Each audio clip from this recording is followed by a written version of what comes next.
Ayan, kaya trending ngayon yung Graham bars, kaya try natin gumawa ng sariling version natin para hindi na tayo bumili.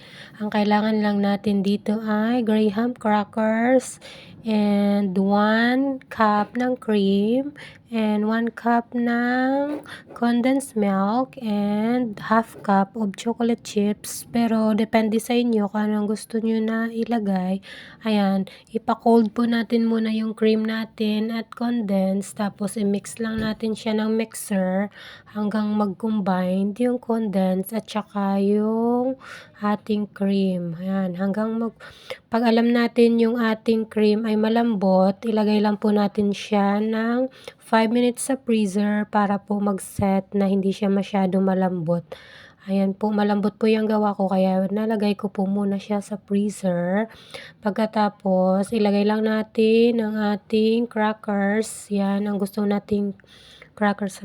Ayan, depende kung gaano kalaki yung gagawin mong Graham bar.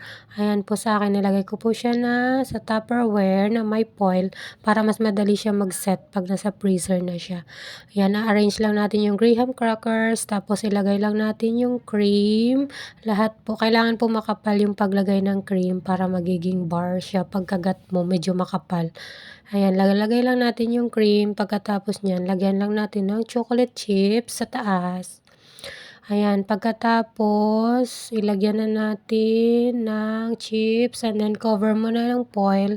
Tapos ilagay mo na ng 10 minutes sa freezer. Pagkatapos niyan, ayan, ready to eat na. Yan lang ang aking Graham bars. Yan pa hindi po masyado matamis dahil 1 cup lang yung ginamit ko. Ayan, lagyan mo na siya ng cover and top. Tapos i-freezer mo na lang siya. Tapos ready to eat na.